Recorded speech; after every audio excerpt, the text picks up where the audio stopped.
প্রতিটি জেলায় নতুন করে স্পোর্টসের ফুটবল, ক্রিকেট, আমাদের সাঁতার, আমাদের দাবা, ব্যাডমিন্টন, আমাদের মার্শাল আর্ট থেকে শুরু করে সকল খেলাগুলো কিন্তু নিয়মিত চলছে।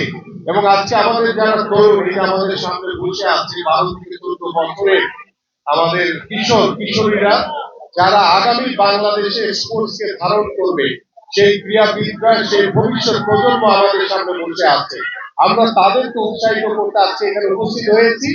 আমরা হামজা চৌধুরীর কাছ থেকে তার বক্তব্য শুনবো, তার খেলোয়াড়ি জীবনের কিছু কথা শুনবো, এবং আমি আশা করি আমাদের যে ভবিষ্যৎ প্রজন্ম, যাদেরকে নিয়ে আমাদের মাননীয় প্রধানমন্ত্রী জনাব তারেক রহমান আগামী বাংলাদেশের স্বপ্ন দেখছেন, সেই মানুষগুলোর সামনে আমরা একটি সুন্দর সমাজ, একটি ক্রিয়া বান্ধব পরিবেশ, একটি সুস্থ জাতি আমরা উপহার দিতে চাই।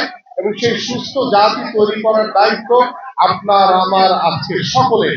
তো আমি আশা করি যে আমাদের এই নতুন করে স্পোর্টস একটি নতুন অধ্যায় বাংলাদেশের ক্রীড়াঙ্গনে যোগ হয়েছে, এবং এটিকে ধারাবাহিকভাবে ধরে রাখার জন্য আমরা সর্বাত্মকভাবে সরকারের পক্ষ থেকে আপনার সকল কার্যক্রম চলমান রাখবো ইনশাআল্লাহ।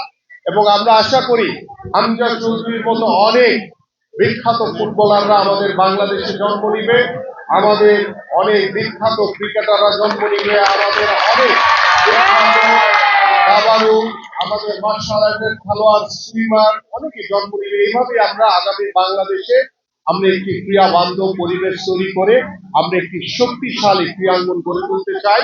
এবং আমি সকলের কাছে সহযোগিতা চাই।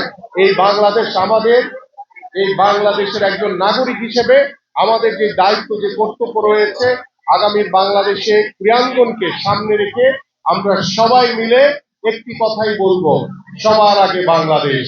সেই বাংলাদেশকে আমাদের এগিয়ে নিয়ে যাওয়ার জন্য আমরা ঐক্যবদ্ধভাবে কাজ করবো ইনশাআল্লাহ। সবাইকে ধন্যবাদ। বাংলাদেশ জিন্দাবাদ। ধন্যবাদ স্যারকে তার